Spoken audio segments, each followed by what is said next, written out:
प्रिय विद्यार्थियों, स्वागत है आपका AKIIT क्लासेस की ऑनलाइन क्लासेस में। आज हम हिंदी व्याकरण के क्रिया प्रकरण का अध्ययन करेंगे और क्रिया के बारे में आप पहले भी पढ़ चुके होंगे, तो आज हम थोड़ा विस्तार से इसका अध्ययन करते हैं। तो चलिए अब हम पढ़ते हैं क्रिया। आज का हमारा प्रकरण है क्रिया। अगर हम बात करें क्रिया, तो क्रिया का अर्थ होता है कार्य करना।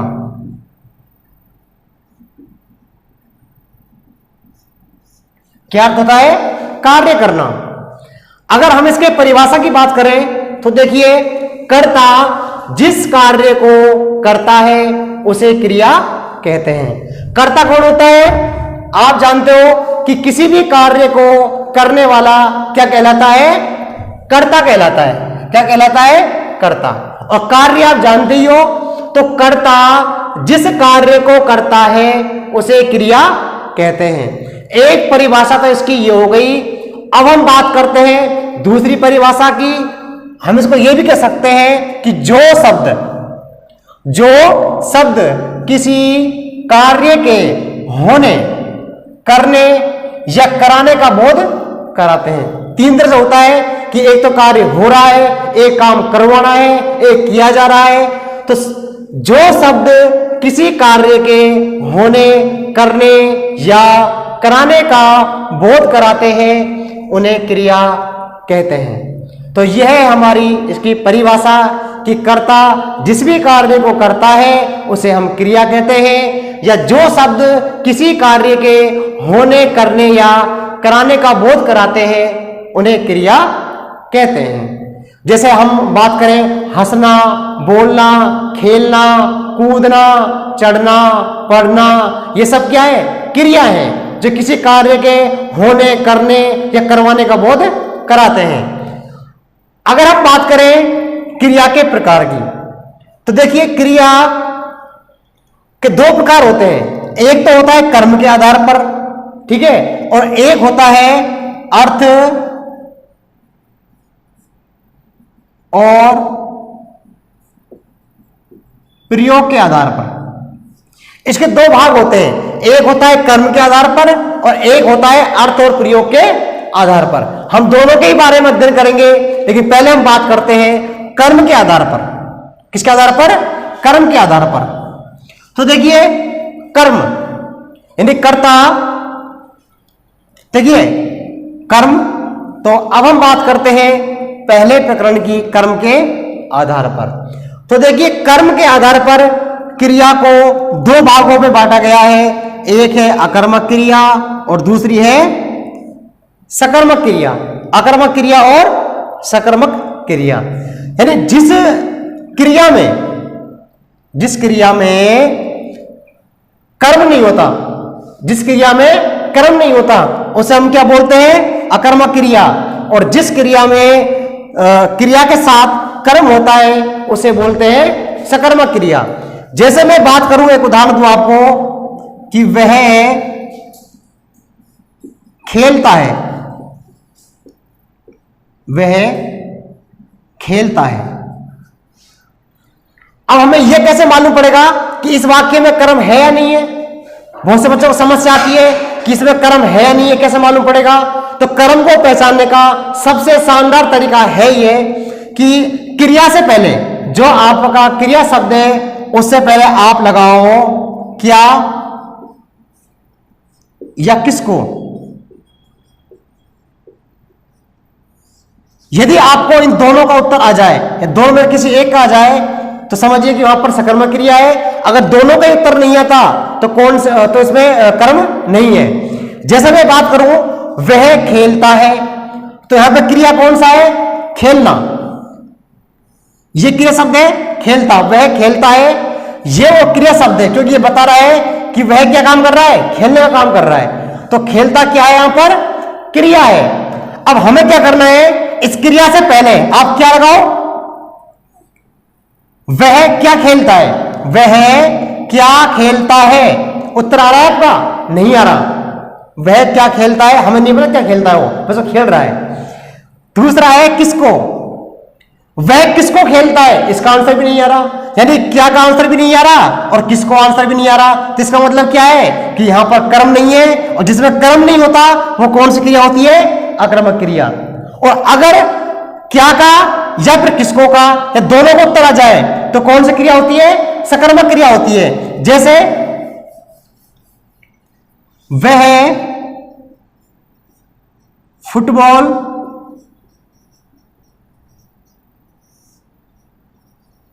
खेलता है। अब आप देखिए, तो वह खेलता है, हमने देखा कि हमने क्या का प्रयोग किया, वह क्या खेलता है तो हमें उत्तर नहीं मिला। वह किसको खेलता है तो भी हमें उत्तर नहीं मिला। तो कौन सी क्रिया थी इसमें, आक्रामक क्रिया थी। अब हम बात करते हैं दूसरे वाक्य की कि वह फुटबॉल खेलता है। तो यहां पर भी क्रिया शब्द क्या है, खेलता। इसमें भी हम क्या करेंगे, क्या और किसको लगाएंगे,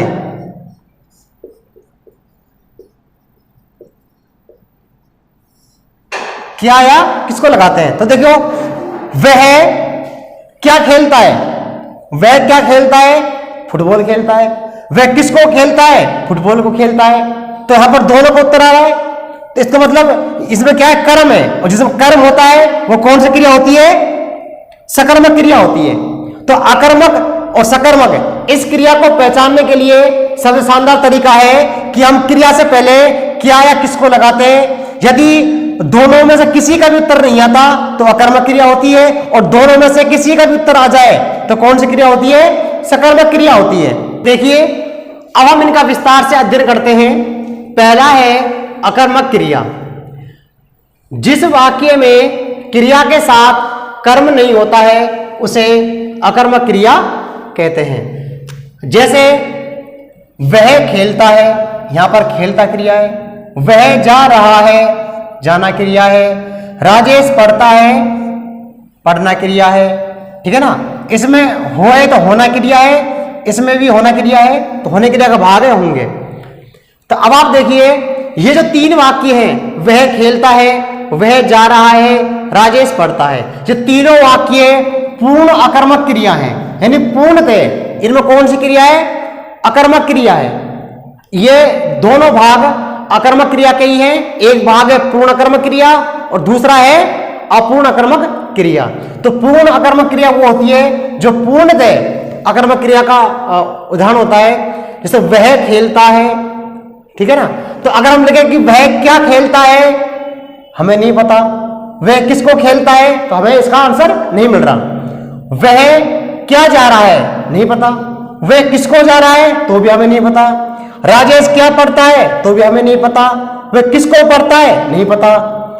तुम हो तो हो, क्या हो, किसको, कोई आंसर नहीं आ रहा।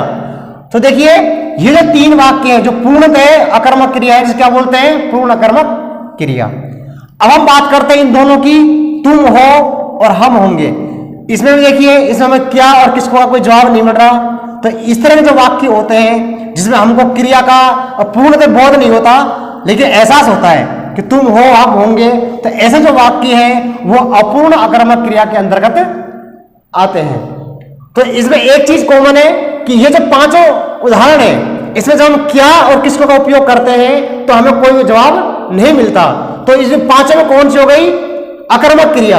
अगर इसके भाग की बात करें, अगर इसका क्रिया पूर्ण रूप से है, हमें पूरा पता है कि इसमें कौन सा कार्य किया जा रहा है, तो पूर्ण अकर्मक क्रिया है। और जहां पर हमें क्रिया का केवल एहसास होता है, उसमें कर्म नहीं होता, तो अपूर्ण अकर्मक क्रिया होती है। अब हम बात करते हैं सकर्मक क्रिया। जिस वाक्य में क्रिया के साथ कर्म होता है उसे सकर्मक क्रिया कहते हैं। जैसे हम बात करें, वह आम खाता है। अगर मैं बोलता हूं कि वह खाता है, तो क्या खाता है, किसको खाता है, हमें नहीं पता, तो कौन सा होता है इसमें, अकर्मक क्रिया।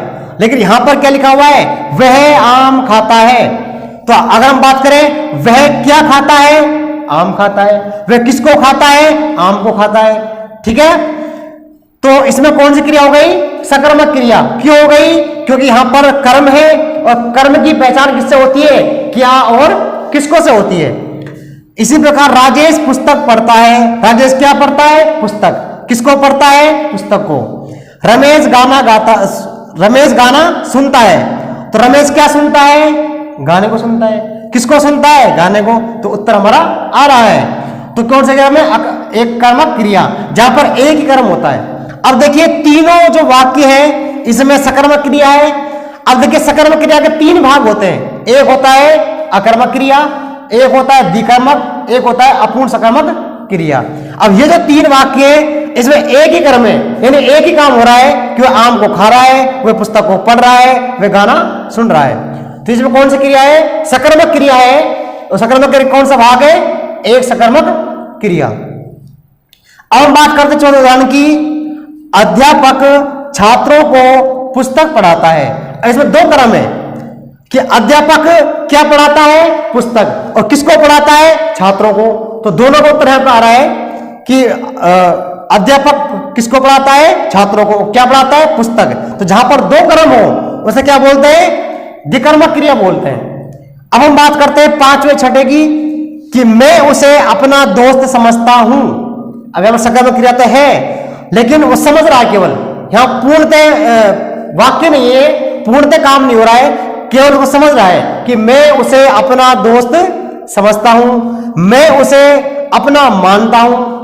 ठीक है, तो ऐसे से समझना मानना ये क्या पूर्ण क्रिया है? सकर्मक क्रिया नहीं होती, जिन्हें क्या बोलते हैं? अपूर्ण सकर्मक क्रियाएं। अब देखिए अगर एग्जाम में इस तरह के वाक्य आ जाए कि इसमें कौन सी क्रिया है, तो अगर मान लो आपको ये प्रकार याद नहीं रहे तो भी आप इसमें केवल आक्रामक क्रिया लिख सकते हो, कोई दिक्कत नहीं है। और अगर ये वाक्य आते हैं इनमें आप सकर्मक क्रिया लिख सकते हो अगर आपको ये प्रकार याद नहीं होते हैं। और अगर मान लो आपको ये प्रकार याद है और आपको एहसास है, मालूम है कि इसमें एकर्मक क्रिया है, द्विकर्मक क्रिया है, अपूर्ण सकर्मक क्रिया है, तो आप ब्रैकेट में इसको लिख सकते हो। जैसे आप इतिहास में यह वाक्य आ गया, वह आम खाता है, तो इसमें आपने लिखा सकर्मक क्रिया और ब्रैकेट में कर दिया एकर्मक क्रिया। अगर आता है तो, और नहीं आता तो कोई दिक्कत नहीं है, आप अकर्मक और सकर्मक क्रिया भी आप एग्जाम के अंदर लिख सकते हैं। तो देखिए अब हम बात करते हैं अर्थ प्रयोग के आधार पर क्रिया के प्रकार। पहले हमने पढ़े थे कर्म के आधार पर, तो कर्म के आधार पर क्रिया दो प्रकार की थी, सकर्मक क्रिया और अकर्मक क्रिया। अब हम बात करते हैं अर्थ और प्रयोग के आधार पर क्रिया के प्रकार। कई बार पेपर में पूछ लेते हैं कि कर्म के आधार पर क्रिया कितने प्रकार की होती है, या फिर आपसे पूछ सकते हैं कि अर्थ के आधार पर क्रिया कितने प्रकार की होती है, प्रयोग के आधार पर क्रिया कितने प्रकार की होती है, तो हमें यह प्रकार इनके लिखने। तो देखिए हमारी जो पहली क्रिया है वह है संयुक्त क्रिया। संयुक्त क्रिया का मतलब जानते ही हो कि जहां पर दो या दो से अधिक कार्य होते हो। तो देखिए जिस वाक्य में दो या दो से अधिक क्रियाएं होती हो, या फिर जिस वाक्य में दो से अधिक क्रियाएं होती हैं उसे हम क्या बोलते हैं? संयुक्त क्रिया कहते हैं। जिस वाक्य में दो से अधिक क्रियाएं होती हो, जैसे उसने खाना खा लिया होगा, उसने खाना खा लिया होगा। अब आप देखिए यहां पर तीन क्रियाएं, देखो एक तो होता है खा यानी खाना क्रिया का है, लिया यानी लेना क्रिया है, और होगा यानी होना क्रिया है। तो देखिए उसने खाना खा लिया होगा, तो यहां पर खाना क्रिया है, लिया क्रिया है और होगा क्रिया है, तीन क्रिया एक साथ आई है। तो ऐसे वाक्य में कौन सी क्रिया होती है? संयुक्त क्रिया होती है। वह घर जा चुका होगा, तो देखो जाना क्रिया है, चुकना क्रिया है और होना क्रिया है, तो यहां पर तीन क्रियाएं हो गई। इसी प्रकार वह पढ़ लिया करता है, तो यहां पर देखिए पढ़ना, लेना और करता, तो पढ़ लिया करता, ये तीन क्रिया हो गई। चौथा वह घर से लौट आया, लौटना और आना दो क्रिया हो गई। तो जिस वाक्य में दो से अधिक क्रियाएं हो वहां पर संयुक्त क्रिया होती है। और जब देखिए ये जो वाक्य होते हैं ज्यादातर में होगा, होना, कर चुके होंगे, इस तरह के वाक्य ज्यादातर आते हैं। अब हम बात करते हैं प्रेरणार्थक क्रिया। देखिए प्रेरणार्थक, जब कर्ता स्वयं कार्य न करके और किसी और से करवाता है तो उसमें कौन सी क्रिया होती है? प्रेरणार्थक क्रिया होती है। जैसे वाक्य है अध्यापक ने बच्चों से पुस्तक पढ़वाई। अब यहां पर अध्यापक स्वयं कार्य नहीं कर रहा है बल्कि बच्चों के माध्यम से उस कार्य को करवा रहा है, जो हम पहले पढ़ चुके हैं कि जब कर्ता स्वयं कार्य न करके और किसी और से करवाता है। तो अध्यापक ने बच्चों से पुस्तक पढ़वाई, तो अध्यापक स्वयं कार्य न करके बच्चों से वह कार्य करवाता है। तो ऐसे वाक्य में कौन सी क्रिया होती है? प्रेरणार्थक क्रिया होती है। दूसरा वाक्य देखो, जैसे मालिक ने नौकर से पत्र लिखवाया, तो यहां पर मालिक स्वयं कार्य न करके नौकर से कार्य करवा रहा है। तो इस तरह के वाक्य प्रेरणार्थक क्रिया के होते हैं। अब हम बात करते हैं पूर्वकालिक क्रिया। पूर्वकालिक क्रिया, पूर्व का अर्थ होता है पहले और कालिक का मतलब समय और क्रिया, यानी जब एक साथ दो क्रियाएं होती है तो जो पहले क्रिया होती है वो क्या कहलाती है? पूर्वकालिक क्रिया कहलाती है। जैसे जब कर्ता एक कार्य करने के बाद दूसरा कार्य करता है, यानी एक कार्य समाप्त कर दिया, अब वो दूसरा कार्य करना जा रहा है, तो पहले वाले कार्य में पूर्वकालिक क्रिया होती है। दोबारा देखो, जब कर्ता एक कार्य करके दूसरा कार्य करता है तो पहले वाली क्रिया में पूर्वकालिक क्रिया होती है। जैसे देखो, वह नहाकर विद्यालय जाएगा, वह नहाकर विद्यालय जाएगा। अब देखिए यहां पर जो कर्ता है वो पहले नहाएगा और नहाने के बाद वो कहां जाएगा? विद्यालय जाएगा। तो यहां पर एक समय में दो कार्य हो रहे हैं, लेकिन जो कार्य पहले होता है उसमें कौन सी क्रिया होती है? पूर्वकालिक क्रिया होती है। तो वह नहाकर विद्यालय जाएगा, अर्थात पहले वो नहाएगा और फिर वो विद्यालय जाएगा। इसी प्रकार वह दूध पीकर पढ़ेगा, तो पहले क्या करेगा? वो दूध पिएगा, पहले वो दूध पिएगा और फिर पढ़ेगा। तो ऐसे जो वाक्य है जहां पर दो कार्य होते हैं, लेकिन जो कार्य पहले होता है और एक काम बाद में होता है, तो पहले वाले में पूर्वकालिक क्रिया होती है। तो देखिए अब हम बात करते हैं चौथे प्रकार की समापिका क्रियाएं। जो क्रिया वाक्य को समाप्त करती है, जो क्रिया क्या होती है? वाक्य के अंत में आकर के और वाक्य को पूर्ण रूप से समाप्त कर देती है। जैसे बच्चे कक्षा में पढ़ते हैं, तो देखिए यहां पर जो पढ़ते क्रिया है ये अंत में आकर के और वाक्य को समाप्त कर रहा है। बच्चे कक्षा में पढ़ते हैं अर्थात वाक्य समाप्त हो गया है, तो पढ़ते की जो क्रिया है वो लास्ट में आकर के, अंत में आकर के वाक्य को समाप्त कर रही है। तो ऐसे वाक्यों में समापिका क्रिया आती है। दूसरा है असमापिक क्रिया है, यानी जो क्रिया वाक्य के प्रारंभ में लगती है। कुछ क्रिया ऐसी होती है जो वाक्य के शुरुआत में लग जाती है। जैसे वह दौड़ता हुआ अच्छा लग रहा है। अब देखिए जो दौड़ना क्रिया है वो शुरू में आ गया, प्रारंभ में आ गया। वह दौड़ता हुआ अच्छा लग रहा है, ठीक है। तो देखिए तो दौड़ना क्रिया यहां पर पहले आ गई। तो ऐसे जो वाक्य है जहां पर कुछ क्रियाएं वाक्य के प्रारंभ में आ जाती हैं उसे असमापिक क्रियाएं कहते हैं। तो यह है हमारे क्रिया के प्रकार।